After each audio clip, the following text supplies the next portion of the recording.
నమస్తే, welcome to the leader special show. నేను Jyotsna. BJP ఖచ్చితంగా హ్యాట్రిక్ కొట్టి తీరుతాము అంటోంది. 370 ఇది ఆర్టికల్ కాదు, స్వతహాగానే బీజేపీకి 370 స్థానాలు వస్తాయి. ఓవరాల్గా ఎన్డీ అయితే కనుక 400 స్థానాలు వస్తాయన్న ధీమాలో ఉంది. ధీమాకు రీజన్ ఏంటి, వాళ్ళ అంచనాలు ఎలా ఉన్నాయి మాట్లాడదాం. మనతో పాటు ఉన్నారు మధ్యప్రదేశ్ బీజేపీ ఇన్ఛార్జ్ మురళీధర్ రావు గారు. నమస్తే అండి. నమస్కారం. సరే, ఏంటి సార్ అంత ధీమా? 400 స్థానాలు ఎన్డీఏకు అంటే ఏ లెక్క చూసుకున్నా మాకేదో తేడా కొడుతోంది. అంటే ఎన్నికలు ఎప్పుడు కూడా యుద్ధమే. యుద్ధంలోకి వెళ్ళేటప్పుడు టార్గెట్ పెద్దగా ఉండాలంటారు. టార్గెట్ కాదు, ఆత్మవిశ్వాసం ఉండాలి. మాకే ఆత్మవిశ్వాసం లేకపోతే మాకు ఓటేసేటువంటి ఓటర్కి ఎట్లా విశ్వాసం ఉంటుంది? కాబట్టి మేము ఖచ్చితంగా విశ్వాసాన్ని పెట్టుకొని పోవాలి. అయిన తర్వాత ఈ ఆత్మవిశ్వాసానికి 2 స్పెషల్ కారణాలు ఉన్నాయి ఈసారి ఈ ఎన్నికల్లో. ఒకటి ఏంటంటే, మేము 2014 టార్గెట్ పెట్టుకున్నాం, అచీవ్ చేసినాం. 2019లో టార్గెట్ పెట్టుకున్నాం, అచీవ్ చేసినాం. ప్రతిసారి టార్గెట్ అచీవ్ చేయాలా అంటే ఖచ్చితంగా ఉండకపోవచ్చు, కానీ అచీవ్ చేస్తున్నప్పుడు నమ్మకం వస్తుంది. 3వ సారి కూడా టార్గెట్ పెట్టుకున్నాం, అచీవ్ చేస్తాం అనేది ఇది ఒకటి. రెండోది, నరేంద్ర మోదీ వర్సెస్ అనేది ఏదైతే చిత్రం ఉందో అందులో స్పష్టత లేదు, ప్రత్యామ్నాయంలో స్పష్టత లేదు. కాబట్టి నరేంద్ర మోదీ విషయంలో స్పష్టత ఉంది. చాలామందికి నరేంద్ర మోదీ పట్ల స్పష్టత ఉంది అన్ని విషయాల్లో. కాబట్టి నరేంద్ర మోదీ గారి నాయకత్వంలో మనం చెప్తున్నది ప్రజలు వింటారు అనేటువంటి ఆత్మవిశ్వాసం ఏదైతే ఉందో అది ఇంకా కొద్దిగా మీరు అనొచ్చు డబుల్ అయింది. ఓకే, అంటే మీ బలం అనేది ఇక్కడ ఇండియా కూటమి కావచ్చు, లేదంటే కాంగ్రెస్ బలహీనంగా ఉండడం వల్ల మేము గెలుస్తామన్న ధీమాలో ఉన్నారా, లేదా మీ బలాన్ని పట్టుకొని మేము గెలుస్తామన్న ధీమాలో ఉన్నారా? ఇప్పుడు మేము రెండు ఉన్నారా? ఇప్పుడు మేము ఒక క్రికెట్లో ఐపీఎల్లో గేమ్ పోతున్నప్పుడు మా బలం ఏందనేది ఒకటి ఉంటుంది. ఏ ఆటలకు పోయినా, ఏ యుద్ధంలకు పోయినా, ఎక్కడికి పోయినా, పరీక్షకు పోయినా మా బలం ఏందనేది ఒకటి ఉంటుంది. రెండోది, మేము పోరాటం చేస్తున్నటువంటి వల్ల ఎదుటి వల్ల బలం ఏంది అనేది కూడా ఒకటి ఉంటుంది. కాబట్టి ఎదుటి వాళ్ళ బలం ఏదైతుందో అది కూడా ఒక కారణం. వాళ్ళని చూసి కూడా మేము అనుకుంటున్నాం ఏంటంటే, అరే నరేంద్ర మోదీ వర్సెస్, కాబట్టి నరేంద్ర మోదీ ఈజీగా గెలుస్తాడు అనేటువంటి నమ్మకం కూడా కార్యకర్తలలో, పార్టీలో, దేశంలో అందరికీ ఉంది. సార్, ఇప్పటి వరకు జరిగిన అంటే ఈ 2 ఫేజుల్లో చూస్తే కాస్త ఎన్నికల్లో అంటే ఈ పోలింగ్కు సంబంధించి ఎక్కడో తేడా కొట్టింది, అందుకే బీజేపీ భయపడుతోంది. కాబట్టి ఈ మతానికి సంబంధించినటువంటి అంశాన్ని పదే పదే ఎత్తుకుంటోంది. మరోవైపు ఆర్థిక సర్వే చేసి మీ డబ్బులన్నీ కూడా లేదంటే మీ ఆస్తిని అందరికీ పంచుతారు అనేది ఒకటి రాంగ్గా కాంగ్రెస్ పట్ల ఈ విధంగా జనాల్లోకి తీసుకెళ్తోంది అంటోంది కాంగ్రెస్. ఇప్పుడు కాంగ్రెస్ చెప్పేది కాంగ్రెస్ చెప్తున్నది, బీజేపీ చెప్పేది బీజేపీ చెప్తున్నది. ఎన్నికలలో ఎవరు చెప్పేది వాళ్ళు చెప్తారు. ప్రజలు స్వతంత్రమైనటువంటి నిర్ణయం తీసుకుంటారు ఆలోచించి.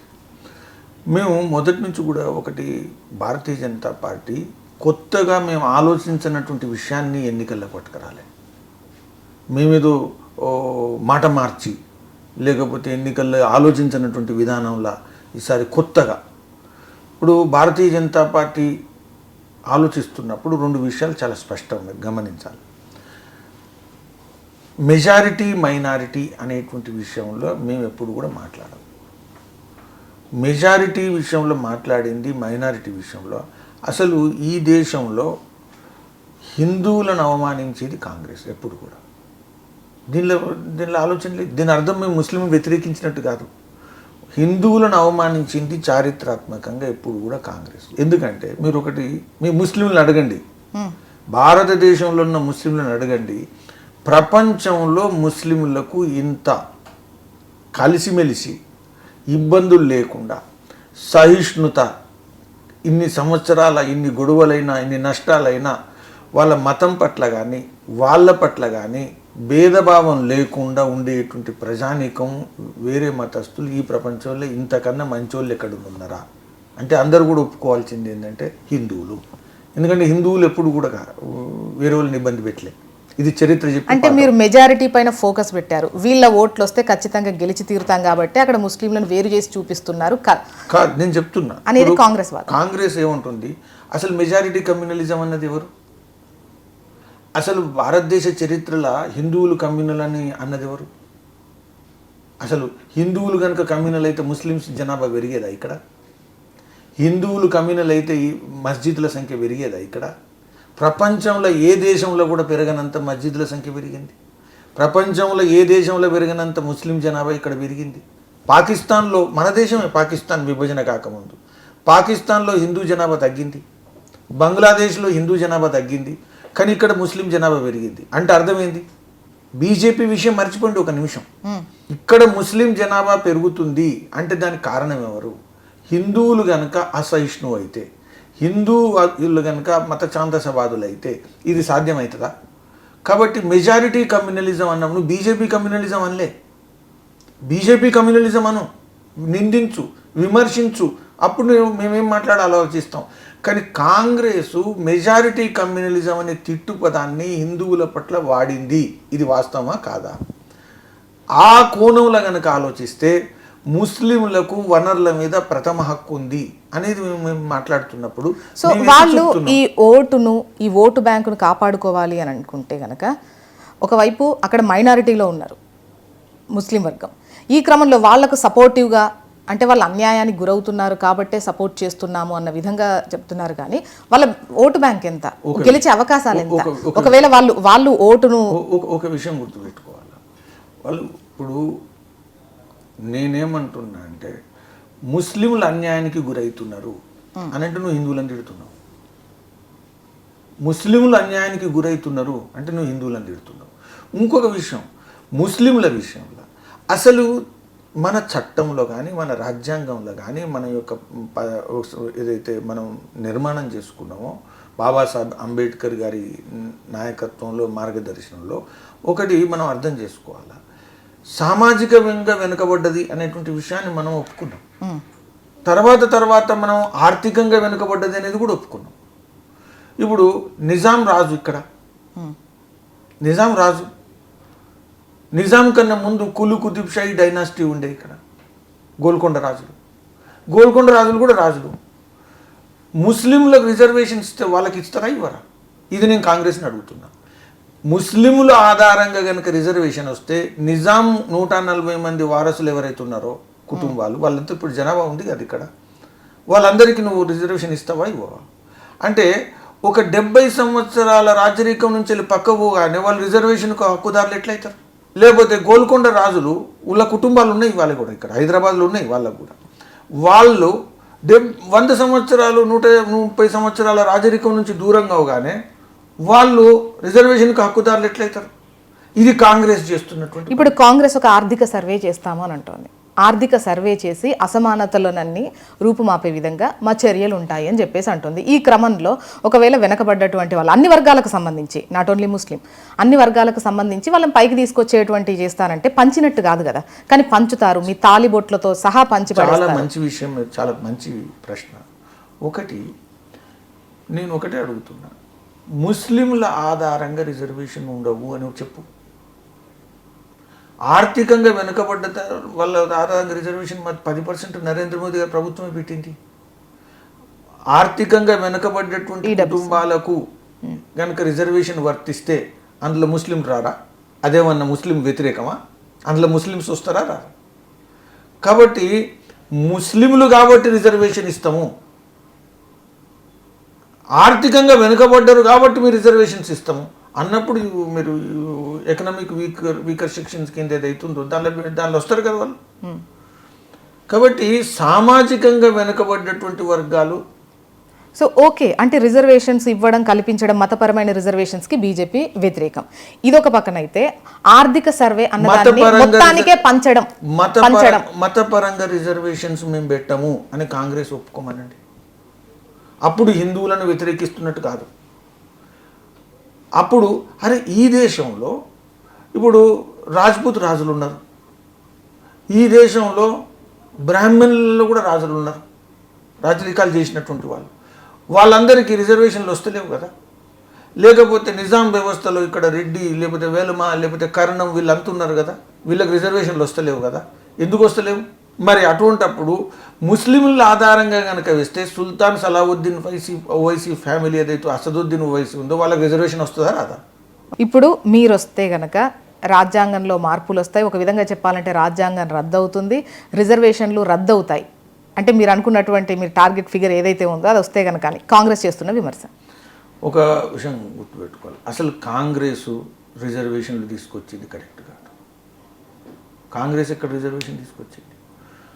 పూనా ప్యాక్ట్ ఏదైతుందో, అంబేద్కర్, బాబాసాహెబ్ అంబేద్కరు, మదన్ మోహన్ మాలవ్య గారు మహాత్మా గాంధీ నిరాహార దీక్ష ఏదైతే పూనాలో చేపట్టారో, మహాత్మా గాంధీ ప్రాణాలను రక్షించడం కోసం, ఇది బ్రిటిషర్స్ ఉన్నప్పుడు డ్యువల్ కాన్స్టిట్యున్సీ పెట్టినప్పుడు, ఆ సమయంలో పెట్టినప్పుడు మన అందరం కూడా దేశంలో ఒప్పుకున్నాం, అందరూ ఒప్పుకున్నారు. దాని ఆధారంగా రిజర్వేషన్లు వచ్చినాయి. ఇది కాంగ్రెస్ పార్టీ నేను తీసుకొచ్చిన, ఇది ఎట్లా కరెక్ట్ అవుతుంది? అందరూ తీసుకొచ్చింది, భారతదేశం అంతా తీసుకొచ్చింది. రిజర్వేషన్కు ఈ దేశంలో ఏ పార్టీ కూడా వ్యతిరేకం కాదు. భారతీయ జనతా పార్టీ అసలే కాదు. భారతీయ జనతా పార్టీ కనుక వ్యతిరేకమైతే మేము ఎక్కడ రిజర్వేషన్లు తీసేసినాం? ఎక్కడ రిజర్వేషన్లు? ఇప్పుడు కాంగ్రెస్ మేనిఫెస్టోలో ఉన్న ఆర్థిక సర్వేకి సంబంధించి మీ ఒపీనియన్ ఏంటి? ఇప్పుడు ఆర్థిక సర్వేలు ఏవైతున్నాయో అవి మొదలున్నాయి, తర్వాత ఉంటాయి. ఆర్థిక సర్వేలు ఇష్యూ కాదు అక్కడ. కాంగ్రెస్ యొక్క ఆలోచన ఏదైతుందో మీరు ఒకటి అర్థం చేసుకోవాలి. నేను ఇంకో ప్రశ్న ఇస్తున్నా ఇక్కడ, ఎవరిది ఎంత జనాభా ఉంటే వారిది అంత హక్కు అని కాంగ్రెస్ అంటున్నది కదా, దానికోసమే సర్వే చేస్తుంది. వనరులు ఎంత ఉన్నాయి, కులగణన చేపట్టి జనగణన చేపట్టి ఎంతమంది ఉన్నారు ఏంటి అనేది, ఇదే కదా, కులాల వారీగా కూడా న్యాయం జరుగుతుంది. కరెక్ట్ కదా, ఇది వాళ్ళు చెప్తున్నారు బయటికి. నేను ఒక విషయం అడుగుతా, ఎవరి జనాభా ఎంత ఉంటే వారిది అంత హక్కు అంటే, అటువంటిప్పుడు రాబోయే రోజుల్లో దక్షిణ భారతదేశంలో జనాభా తక్కువ ఉంది, మరి ఎంపీ సీట్లు తగ్గిస్తే దక్షిణ భారతదేశంలో ఉండే ప్రజలు మనం అందరం ఒప్పుకుందామా? ఈ యొక్క ఆర్గ్యుమెంట్ కనుక ఒప్పుకుంటే కాంగ్రెస్ రాబోయే రోజుల్లో దక్షిణ భారతదేశంలో ఎంపీ సీట్లు తగ్గిస్తుంది కదా, మనకి పెరిగాయి కదా. ఉత్తర భారతదేశంలో ఉండేటువంటి జనాభా ఎక్కువైంది కదా. వాళ్ళు జనాభా పెంచిళ్ళు కాబట్టి జనాభా ప్రాతిపదిక కనుక తీసుకుంటే జనాభా ఆధారంగా నేను ఎంపీ సీట్లు పెంచుతా. ఇప్పుడు దీనికి దానికి తేడా అయింది, ఇది అది ఒకటే కదా. కాబట్టి రాబోయేటువంటి రోజుల్లో రేవంత్ రెడ్డి గారు తెలంగాణ ప్రజలకు ఇచ్చే సమాధానం ఏంది? జనాభా ప్రాతిపదికన మేము వనరులు వంచుతాము అన్నప్పుడు, జనాభా ప్రాతిపదిక సీట్లు వంచుతాం అన్నప్పుడు దక్షిణాది ప్రజలకు రాబోయే రోజుల్లో సీట్లు తగ్గుతాయా? కాంగ్రెస్ అధికారంలోకి వస్తే దక్షిణ భారతదేశంలో ఉండేటువంటి రాష్ట్రాల్లో ఎంపీ సీట్లు, ఎమ్మెల్యే సీట్లు తగ్గబోతున్నాయా? పోనీ ఇప్పుడున్నటువంటి సీట్ల పరంగా చూసినా కూడా రెండు జాతీయ పార్టీలకు సంబంధించి ఏది చూసినా కూడా పొలిటికల్ పొజిషన్స్ ఎట్లా ఉన్నాయి? మేము ఒకటి చెప్తున్నాం, మేము ఇది మాట్లాడతలేము. ఇప్పుడు జనాభా ప్రాతిపదిక కనుక మేమేమంటున్నాం, ఏమనంటే ముస్లిం జనాభా పెరిగిందని వ్యతిరేకిస్తాము అని అంటున్నారు. మేమంతా మత ఆధారంగా ఆలోచిస్తాము. మేము అది కనుక ఒప్పుకుంటే, అటువంటిప్పుడు ముస్లిం జనాభాను ఒప్పుకున్నప్పుడు అందరి జనాభా కూడా ఒప్పుకోవాల్సి వస్తుంది, పెరిగినటువంటి వాళ్ళు అందరిది ఒప్పుకోవాల్సి వస్తుంది. అంటే ఫ్యామిలీ ప్లానింగ్ చేసిన వాళ్ళు తప్పు చేసినట్ట? ఫ్యామిలీ ప్లానింగ్ను మనం ఏదైతే క్రమశిక్షణగా అమల్లో చేసినప్పుడు దాని కారణంగా మనం తప్పు చేసినామా? మనం ఏమన్నా దేశానికి వ్యతిరేకంగా చేసినామా? మాకు ఉండేటువంటి భవిష్యత్తును కాలరాసుకురావాల్సిన అవసరం ఎందుకు వస్తున్నది?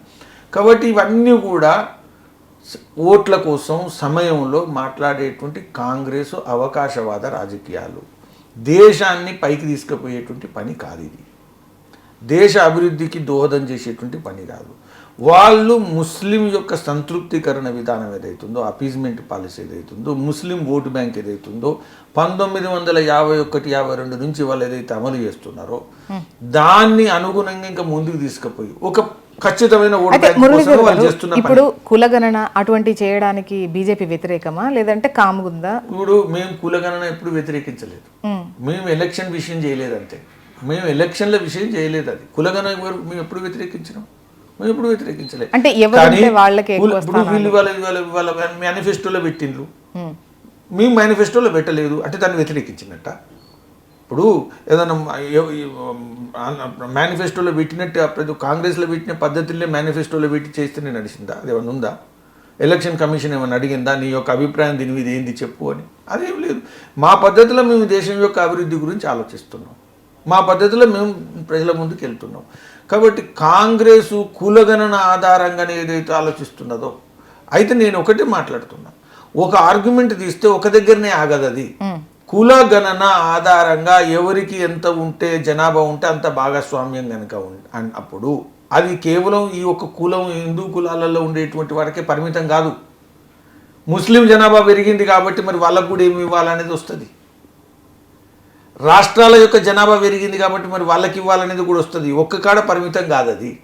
అయితే సామాజిక ఆర్థిక అభివృద్ధి కోసము సర్వే చేసేటువంటి విధానం ప్రభుత్వాలలో ఉంది, మొదటి నుంచి ఉంది, భవిష్యత్తులో కూడా అవసరం. బెటర్ అలొకేషన్ ఆఫ్ ఫండ్స్ ఏదైతుందో వెల్ఫేర్ స్కీమ్స్ వాటి కోసం ఏదైతే ప్రభుత్వం వాటిని ఈ జనాభా లెక్కలు తీసుకోవాలా, సర్వే చేయాలా. భారతీయ జనతా పార్టీ కూడా సర్వేకు ఒక ప్రతిబద్ధతతో ఉండేటువంటి పార్టీ.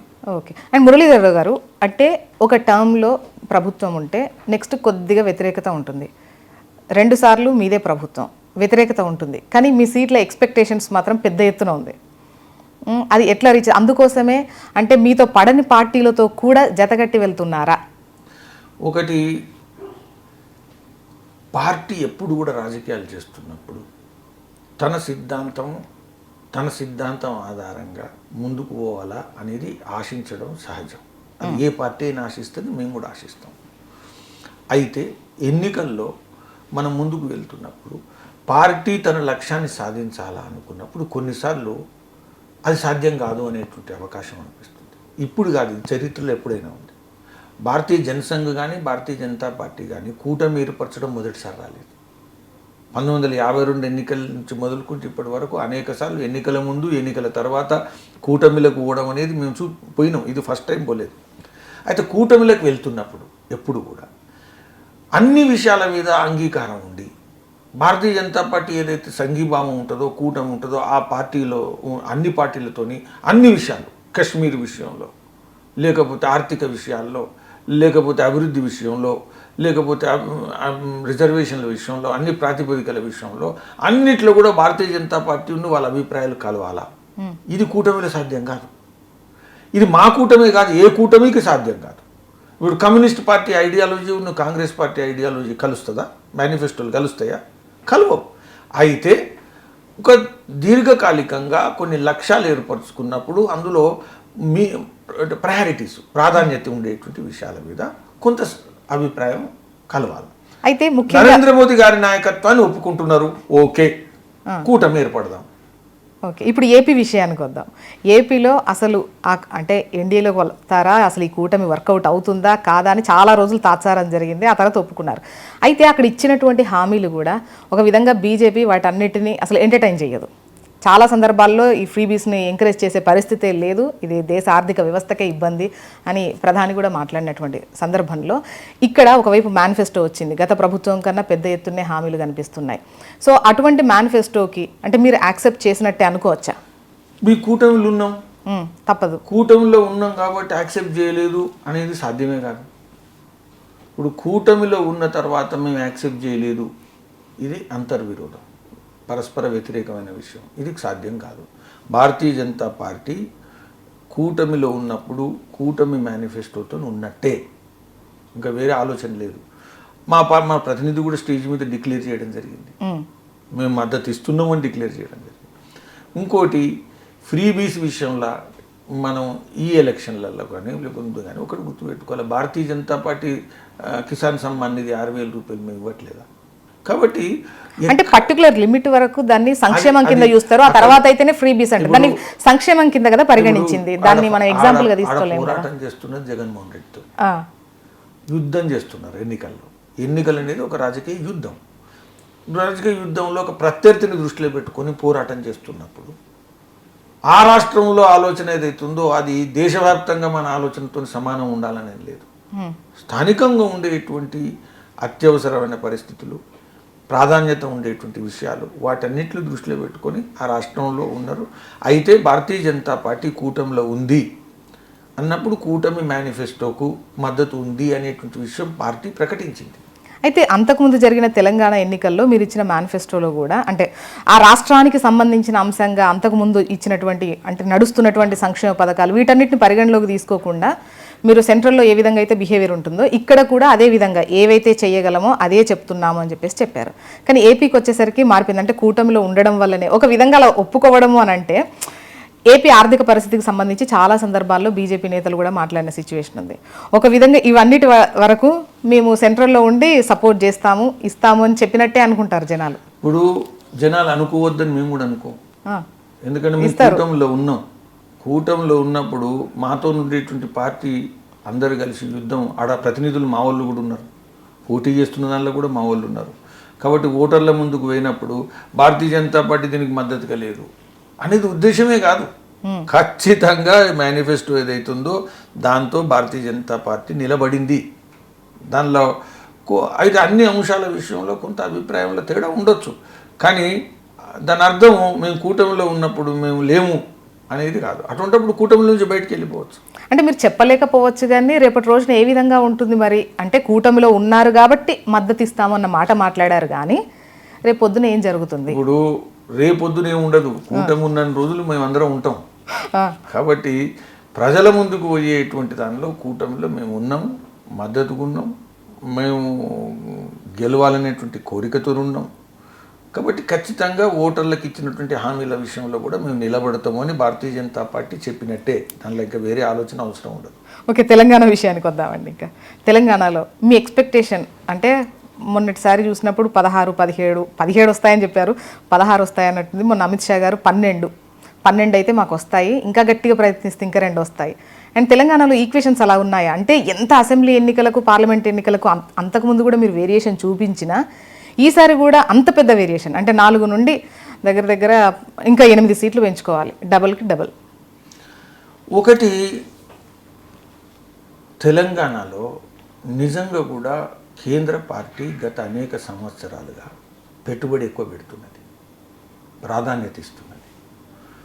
ప్రధానమంత్రి ఏదైతే రావడం ఏదైతుందో తెలంగాణకు అనేక సార్లు రావడం జరిగింది. అసలైతే ఆశ, ఇప్పుడు మమ్మల్ని అందరూ మీరు ఎక్కువ ఆశపడుతున్నారు అని అంటారు. దురదృష్టవశాత్తు మాది ఎక్కువ ఆశపడ్డట్టు అనిపించింది. ఎందుకంటే అసెంబ్లీలో మేము ప్రత్యామ్నాయం అని చెప్పినాం. నరేంద్ర మోదీ గారు చెప్పారు ప్రత్యామ్నాయం అని, అమిత్ షా గారు చెప్పారు ప్రత్యామ్నాయం అని, మా భారతీయ జనతా పార్టీ రాష్ట్ర అధ్యక్షుడు చెప్పిండు ప్రత్యామ్నాయం అని. రాష్ట్ర అధ్యక్షుడు అయిన తర్వాత అమిత్ షా, నరేంద్ర మోదీ అందరూ కూడా బీసీ ముఖ్యమంత్రిని చేస్తామని చెప్పారు. ఈటల రాజేందర్ను లేకపోతే మిగతా నాయకుల్ని ముఖ్యమంత్రులుగా ప్రొజెక్ట్ చేసి తిప్పిండ్రు, అన్నీ చేసిండ్రు. అయితే కూడా మేము భంగపడ్డాం. అయితే దాని అర్థం ఇంకోసారి భంగపడాలా అని ఎవరు అనుకోరు. మేము అనుకుంటున్నాం ఏంటంటే ఆ నమ్మకంతో, ఆశతోని, విశ్వాసంతో నరేంద్ర మోదీ గారు దేశ ప్రధాని, అమిత్ షా గారు ఏ రాష్ట్రంలో ఎంతైతే పోయిందో అంతకన్నా ఎక్కువ తెలంగాణకు వచ్చిండ్రు. అయితే పోయినసారి మేము 1 సీటు గెలిచినాం. 1 సీటు గెలిచిన తర్వాత ఎంపీలు 4 గెలిచినాం. 7% ఓటు వచ్చింది. 7% వచ్చిన తర్వాత 20% ఓటుకు తెచ్చుకున్నాం. కాబట్టి ఈసారి 7% నుంచి 14% వచ్చింది. కాబట్టి 20 నుంచి 40 రాకపోతే 30 రాదా అనేటువంటిది లెక్కలు. ఇవన్నీ లెక్కలు వేసుకోవద్దు అంటే మరి మనిషి ఎట్లా బతకాలి, పార్టీ ఎట్లా ఉండాలి? కాబట్టి కిషన్ రెడ్డి నాయకత్వంలో పార్టీ లెక్కలు వేస్తున్నది. కాబట్టి రావాలని అనుకుంటున్నాం. అమిత్ షా గారు అంటే వాస్తవంగా మాకు 400 సీట్లు రావాలన్నప్పుడు తెలంగాణలో ఎక్కువ రాకపోతే ఎట్లా వస్తాయి? 400 సీట్లు ఏవైతే ఉన్నాయో ఎన్డీఏ, ఈడ ఎన్డీఏ కూడా లేదు, ఈడ బీజేపీనే ఉంది. అంటే 370 రావాలనుకున్నప్పుడు 300 నుంచి 70 సీట్లు పెరగాలి కదా. గుజరాత్లో పెరిగాయి, రాజస్థాన్లో పెరిగాయి, హర్యానాలో పెరిగాయి, ఢిల్లీలో పెరిగాయి. ఎందుకంటే 70% వచ్చినాయి. ఈ 70 సీట్లు ఎక్కడ పెరగాల? మీరు అడగరా ప్రశ్న? మళ్ళా 70 సీట్లు ఎక్కడ పెంచుతారో మీరు అడిగితే మళ్ళీ ఏం చెప్పాలా? అందుకని 70 సీట్లు పెరగాలంటే తెలంగాణలో పెరుగుతాయి. కాబట్టి పెరగాలనే ఆశ, పెరగగలుగుతుందనే విశ్వాసంతో మేము మాట్లాడుతున్నాం. అయితే మీరు మాకు 12 రావు అంటే మీరు మళ్ళీ నంబర్ 370 ఎట్లు వస్తాయి? అందుకని మేము ఒక లెక్కలు వేసుకొని పోతున్నాం. ఆఖరికి మా లెక్కలు నిర్ణయించేది ఎవరు? ప్రజలు, తెలంగాణ ప్రజలు. ఏమవుతుంది అనేది ఓ చెస్ బోర్డు నడుస్తున్నది. ఒకవైపు బీఆర్ఎస్, ఇంకోవైపు కాంగ్రెస్, ఇంకొక వైపు బీజేపీ. మాకు ఇంకొక మంచి ఈసారి మేము అవకాశం చెప్పుకోవడానికి మాకు అవకాశం అండి. పోయినసారి కూడా ఉంది, ఈసారి కూడా. ఇక్కడ ఉండేటువంటి క్యాండిడేట్లను చూసి గెలిపేయాలని మా క్యాండిడేట్లు కూడా అంటలేరు, మేము కూడా అంటలేము. నరేంద్ర మోదీ గారు వచ్చిండ్రు, మెదక్ వచ్చిండ్రు, మీరు వేసే ఓటు ప్రతి ఒక్కటి నాకే వస్తుంది అని అన్నారు కదా. అంటే దాని అర్థం ఏంది? దాని అర్థం ఏంటంటే నన్ను చూసి ఓటు వేయండి అన్నట్టు. మాకు ఏమైందంటే బలమైనటువంటి నరేంద్ర మోదీని చూసి ఓటు వేయమంటే కోట్లు వస్తాయని నమ్మకం మాకుంది. అందుకని సీట్లు ఎక్కువ వస్తాయి అనేటువంటి విశ్వాసంతో మేము పోతున్నాము. ఆ విశ్వాసాన్ని కనుక మేము మాట్లాడకపోతే మాకు మన ప్రజలు ఓటు ఎట్లేస్తారు? ఓకే, అంటే ఎన్నికలు వచ్చినప్పుడే బీజేపీకి ఈ దర్యాప్తు సంస్థలు గుర్తొస్తాయి. దర్యాప్తు జరిపిస్తారు, రాజకీయంగా డ్యామేజ్ చేస్తారు, ఓటు బ్యాంకు కొల్లగొడతారు. ఎన్నికలు లేనప్పుడు చేయలేదా? మీరు అడిగిన ప్రశ్న నేను అడుగుతున్నా. ఎన్నికలు లేనప్పుడు దర్యాప్తు సంస్థ రాలేదా? ఆ టైం వరకు వచ్చే వరకు, ఫర్ ఎగ్జాంపుల్ లిక్కర్ కేసు ఉంటే అది ఒక 6 నెలల కింద కూడా చేసి ఉండాల్సింది. కాకపోతే అరెస్టులు మాత్రం ఎన్నికల ముందే. కరెక్ట్. మరి కవిత గారికి ఎన్ని రోజుల కింద సమన్ వచ్చింది? మొదటిసారి సమన్ వచ్చినప్పుడు ఎలక్షన్లు ఉన్నాయా? సో దానికోసం కాస్త అంటే ఇచ్చాము అన్నట్టుగా ఇచ్చి, పిలిచాము అన్నట్టుగా పిలిచి ఇప్పుడు కాదు సార్, దర్యాప్తు సంస్థకు సంబంధించి ఏదైనా కూడా అంటే మంత్రి సదరు మంత్రికి ఖచ్చితంగా ఇలా ప్రజాప్రతినిధిని అరెస్ట్ చేయబోతున్నాం, ఫలానా సీఎంని అరెస్ట్ చేయబోతున్నాం అని చెప్పేసి ఇస్తే కాస్త ఆగండి అని చెప్పే అవకాశాలు కూడా ఉంటాయటగా. ఇప్పుడు ఒక విషయం నేను అడుగుతున్నాను. ఇప్పుడు మేము దర్యాప్తు సంస్థ వచ్చింది అరెస్ట్ చేయాలనుకుంటున్నాం.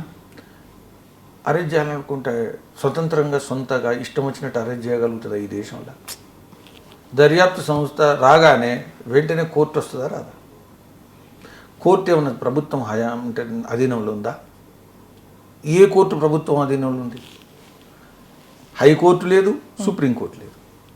మన న్యాయ వ్యవస్థ అయితే ప్రభుత్వం అధీనంలో లేదు కదా. ఈడీ మీరు చెప్పొచ్చు అధీనంలో ఉంది, సిబిఐ అధీనంలో ఉంది అని చెప్పొచ్చు, ఇన్కమ్ ట్యాక్స్ ఇన్వెస్టిగేషన్ అధీనంలో ఉంది అని చెప్పతారు. అయితే నేను 2 ప్రశ్నలు వేస్తున్నా. కాంగ్రెస్ ప్రభుత్వంలో ఉన్నప్పుడు ఎన్ఐఏ ద్వారా బీజేపీ తర్వాత మెజారిటీ టెర్రరిజము, హిందూ టెర్రరిజం అని తీసుకొచ్చి కేసులు పెట్టి అరెస్ట్ చేసి ఇబ్బందులు పెట్టలేదా? అమిత్ షాని జైలు వేయలేదా? అందుకని ఇవన్నీ దర్యాప్తు సంస్థల విషయాలు మేమైనా మాట్లాడవచ్చు, వాళ్ళైనా మాట్లాడవచ్చు. నేను అది మాట్లాడట్లేదు. నేనేం అడుగుతున్నా అంటే జైల్లో ఉంచేది ఎవరు? కేవలం ఈడీ అనుకుంటే జైల్లో ఉంచగలుగుతుందా? కోర్టుల అధీనంలో మాత్రమే కదా ఇవంతా. కాబట్టి కోర్టు చూస్తున్నది కదా. కాబట్టి కోర్టు సమయం ఇచ్చినప్పుడే కదా. కోర్టు కాదని మేము పోలేం కదా. కోర్టు ముందటికి పోవాలనుకున్నప్పుడు నీకు ఒకసారి సమయం ఇవ్వాలా, 2 సార్లు ఇవ్వాలా, 3 సార్లు ఇవ్వాలా, 4 సార్లు ఇవ్వాలా. నువ్వు రాకపోతే సమయం ఇవ్వాలా. అన్ని ఇచ్చిన తర్వాత పోతే మళ్ళీ ఎలక్షన్ల ముందు పట్టుకుపోయిన్లు అంటే ఎట్లా? అందుకని ఈడీకి సమాధానం ఇస్తుంది రేపు. అరవింద్ కేజ్రీవాల్ విషయంలో టైమింగ్ విషయం ఏదైతే కోర్టు అడిగిందో సుప్రీంకోర్టు, దానికి టైమింగ్ విషయంలో గత సంవత్సరం నడిచిందంతా కూడా చెప్తారు వాళ్ళు. ఇది ఒక ప్రక్రియ. అండ్ ఫేక్ వీడియోస్ కు సంబంధించి కూడా నిన్నగాక మొన్న సీఎం రేవంత్ రెడ్డికి నోటీస్. ఇంకో విషయం, ఎన్నికలు లేని భారతదేశంలో ఎప్పుడున్నాయి మీరు చెప్పండి. ఇప్పుడు ఒక ఎన్నికలు పోతే ఒక ఎన్నికలు. ఇప్పుడు ఢిల్లీ ఉంది, కేంద్రంలో పార్లమెంట్ ఎన్నికలు, ఆ తర్వాత మళ్ళీ 6 నెలలు అయితే స్టేట్ ఎన్నికలు, ఆ తర్వాత మళ్ళీ 6 నెలలు 1 ఇయర్ అయితే మళ్ళీ మున్సిపాలిటీ ఎన్నికలు. ఇక్కడ కూడా అంతే కదా. అయితే ఎప్పుడు అరెస్ట్ చేసినా కానీ మళ్ళీ ఎన్నికలు ఉన్నాయి అంటారు. అందుకని ఎన్నికలు లేనిది ఎక్కడ ఈ దేశంలో? నరేంద్ర మోదీ గారు చెప్పిండ్రు 1 నేషన్ 1 ఎలక్షన్ అని, మళ్ళీ వ్యతిరేకిస్తున్నారు కదా. అంటే దాని అర్థం ఏంది? ఇక రేపు ఈడీ ఎప్పుడు కూడా లీడర్లను అరెస్ట్ చేయొద్దు, ఎప్పుడు అరెస్ట్ చేసినా కానీ ఎలక్షన్లు టైమింగ్ అంటారా? అందుకని ఇది బలమైనటువంటి ఆర్గ్యుమెంట్ కాదు, ఇది ఆధారం ఉండేటువంటి తర్కం కాదు. వాళ్ళు బలహీనంగా ఉన్నారు ఈ విషయంలో. ఇప్పుడు తెలంగాణ విషయానికి వస్తే ముఖ్యంగా బీజేపీకే ఎందుకు ఓటేయాలి అంటే, ఇక్కడ కొన్ని సంక్షేమ పథకాలు నడుస్తున్నాయి, సెంట్రల్ నుండి అందేవి కూడా అందుతున్నాయి, అన్ని రాష్ట్రాలకు అందినట్టు ఇక్కడ అందుతున్నాయి. సో బీజేపీకే ఎందుకు ఓటేయాలి? కాంగ్రెస్ వస్తే వాళ్ళ మేనిఫెస్టో మీరు చూసే ఉంటారు, వాటికి సంబంధించి అక్కడ కూడా పెద్ద ఎత్తున సంక్షేమ పథకాలు, సెంట్రల్ లెవెల్లో కూడా ప్రజాకర్షక పథకాలే ఎక్కువగా చూపిస్తున్నారు. సో మీ మేనిఫెస్టోలో అంతగా కనిపించట్లేదు. మీ వర్షన్ ఏంటి? అసలు ఎందుకు వెయ్యాలి బీజేపీకి ఓటు? ఇప్పుడు బీజేపీకి ఎందుకు ఓటు వేయాలా అని అనుకున్నప్పుడు బలమైన విషయం ఏంటంటే, స్థిరమైన ప్రభుత్వం ఇచ్చేది బీజేపీనే. గత 2 సార్లు అనుభవం ఉంది. మీరు మెజారిటీ ఇచ్చిండ్రు, నరేంద్ర మోదీ గారు ఒకసారి ప్రధానమంత్రి, 2 సార్లు ప్రధానమంత్రి, మీరు 3వ సారి ఇస్తే 3వ సారి ప్రధానమంత్రి, స్థిరమైన ప్రధానమంత్రి నిర్ణయం తీసుకోగలిగే ప్రధానమంత్రి, బలమైనటువంటి ప్రభుత్వం. దీనివల్ల దేశం యొక్క అనేక సమస్యల విషయంలో పరిష్కరించడంలో అవకాశం వస్తుంది. దీర్ఘకాలికంగా ప్రణాళికలు చేయడానికి అవకాశం వస్తుంది, ఆలోచించడానికి అది వస్తుంది. ఇంతకన్నా బలమైనటువంటి విషయం ఇది ప్రజలకు పనికొచ్చే విషయం. మన దగ్గర ఒక బీద దారిద్ర్యంలో ఉండేటువంటి వ్యక్తికి కూడా బలమైన ప్రభుత్వం కావాలా, స్థిరమైన ప్రభుత్వం కావాలని కోరుకున్న అనుభవాలు ఉన్నాయి. సంవత్సరానికి ఒక ప్రైమ్ మినిస్టర్ మార్చేటువంటి ప్రభుత్వాలు వద్దు అని కోరుకుంటారు ప్రతి ఒక్కరు. కాబట్టి ఇప్పుడు వేరే పార్టీ ఏదైతుందో స్థిరమైన ప్రభుత్వం ఇవ్వగలుగుతాము, స్థిరత్వం ఉండేటువంటి ప్రధానమంత్రిని ఇవ్వగలుగుతాము అనేటువంటి అవకాశం లేదు. ఇది పెద్ద ఆర్గ్యుమెంట్ బీజేపీకి, అడ్వాంటేజ్. కాబట్టి ఇది దక్షిణాదిలో అయినా పనిచేస్తుంది, ఇది తెలంగాణలో అయినా పనిచేస్తుంది, ఇది తమిళనాడులో పనిచేస్తుంది, అన్నిట్లో పనిచేస్తుంది. ఒకవేళ బీజేపీ తెలంగాణలో బలహీనము, ప్రత్యామ్నాయం కాలేదు. ప్రత్యామ్నాయం కావాలని మేము కోరుకున్నాం, మేము ప్రజల ముందుకు పోయినాం, మేమే వస్తున్నాం అనుకున్నాం. కానీ మీరంత బలంగా లేరు, మీరు కేసీఆర్ను మేము దించాలనుకుంటున్నాం, కాబట్టి దానికి కాంగ్రెసే బలమైంది అని ఇచ్చిండ్రు ప్రజలు. మేము అంగీకరించినాం. ఎందుకంటే ఇక్కడ అవకాశం ఉంది వాళ్ళకు. సెకండ్ గ్రేడ్లో కాంగ్రెస్ పార్టీ ఉండే vote percentage point of view. కానీ తెలంగాణ కాదు కదా ఇది ఎలక్షన్. ఓకే, ఇక కర్ణాటక విషయానికి వద్దామండి. ప్రజ్వల్ కేసు ఎంత రచ్చ అవుతుందో చూసాం, కానీ బీజేపీ సపోర్టివ్గా ఉంది, సపోర్ట్గా ప్రచారం చేస్తున్నారు అన్న కామెంట్స్ ఇవాళ ఉదయం కూడా పేపర్లో వచ్చింది. ఇప్పుడు ఒక విషయం, కూటమిలో జేడిఎస్ ఉంది,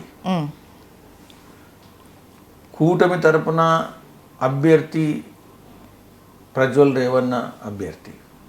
కూటమి తరపున అభ్యర్థి ఉన్నప్పుడు, ప్రచారం చేస్తున్నప్పుడు మీరు ఒకటి వ్యవహారికమైనటువంటి విషయాలు గమనించాలి. ఇవాళ తెలంగాణలో నేను అక్కడ పార్టీకి ప్రచారం చేస్తే అందరు అభ్యర్థులు నేను అంగీకరించినట్ట, లేదా అందరు అభ్యర్థులు నాకు బాగా నచ్చిన వాళ్ళ? నేను కూడా కొందరిని అభిప్రాయ భేదంలో వీళ్ళు సరిగా ఉండరు అని అనుకోవచ్చు, ఉంటుంది. అయితే ప్రచారం చేస్తున్నప్పుడు నేను అభ్యర్థికి ప్రచారం చేయను అనేది ఉండదు. పార్టీలో ఉన్నప్పుడు మనం అందరికీ ప్రచారం చేస్తాం. నరేంద్ర మోదీ గారి నాయకులు ప్రచారం చేస్తున్నప్పుడు ప్రజ్వల్ రేవన్నకు నేను ప్రచారం చేయను అనేది ఉండదు కదా. రెండో విషయం, మనకు తెలిసిన తర్వాత, విషయం బయటకు వచ్చిన తర్వాత నరేంద్ర మోదీ గారు యాక్షన్ తీసుకోవాలని మా పార్టీ కూడా కోరింది. మీరు ఇన్వెస్టిగేషన్ చేయమని చెప్పింది. అయిన తర్వాత జేడిఎస్ కూడా ఈరోజు వాళ్ళు సస్పెండ్ చేసిండ్రు. కాబట్టి ఎవరు సమర్థిస్తున్నారు? ఇటువంటి ఘటనలను సమర్థించడం ఈ దేశంలో బీజేపీకి సాధ్యం కాదు. బీజేపీ ఇటువంటి పని చెయ్యదు. ఓకే, ఇక పార్టీలకు అతీతంగా అడిగే క్వశ్చన్ అండి. మామూలుగా ఊళ్ళలోనే, గ్రామాల్లోనే ఈ ఓటింగ్ పర్సంటేజ్ ఎప్పటికీ కాస్త కాన్స్టెంట్గా కరెక్ట్గా ఉంటుంది, పట్టణాల్లో క్రమక్రమేణా తగ్గుతోంది. అండ్ ఫైనల్గా ఓటర్కు మీరిచ్చే ఓటర్ అవేర్నెస్ మన వ్యూయర్స్కి. ప్రజాస్వామ్యం ప్రపంచంలో భారతదేశం ఉన్నంత క్రియాశీలకమైనటువంటి, మంచి అర్థవంతంగా ఉండేటువంటి, పారదర్శకత కలిగినటువంటి, భాగస్వామ్యంతో నడిచేటువంటి, ఎన్నికలను ఒక పండగలుగా చేసుకునేటువంటి ప్రజాస్వామ్యం ఈ ప్రపంచంలో ఎక్కడ ఉందంటే అది భారతదేశం. అయితే ప్రజాస్వామ్యానికి ఆధారం ఎన్నికలు, ఎన్నికలకు ఆధారం ఓటు వినియోగం. ప్రజాస్వామ్యం విజయవంతం అయ్యేది చివరికి ఓటు వినియోగం, ఓటు హక్కును వినియోగించుకోవడం వల్లనే. ఎంత ఎక్కువ సంఖ్యలో, ఎంత ఎక్కువ శాతంలో ఓటు హక్కును వినియోగించుకుంటే అంత ఈ దేశం యొక్క ప్రజాస్వామ్యం బలోపేతమవుతుంది. ప్రభుత్వాలు కూడా నిజమైన గుణాత్మకమైనటువంటి ప్రభుత్వాలు ఏర్పడతాయి, ప్రజల విశ్వాసం కలిగినటువంటి ప్రభుత్వాలు ఏర్పడతాయి. కాబట్టి మధ్యతరగతి కుటుంబీకులు కానీ, ఉద్యోగాలు చేసేటువంటి వాళ్ళు కానీ, ధనిక వర్గాలకు సంబంధించినటువంటి వాళ్ళు ఓటు హక్కును వినియోగించుకోవడంలో వెనుకబడతారు అనేదైతే అపోహ ఉందో అది చాలా అవమానకరమైనటువంటి విషయం.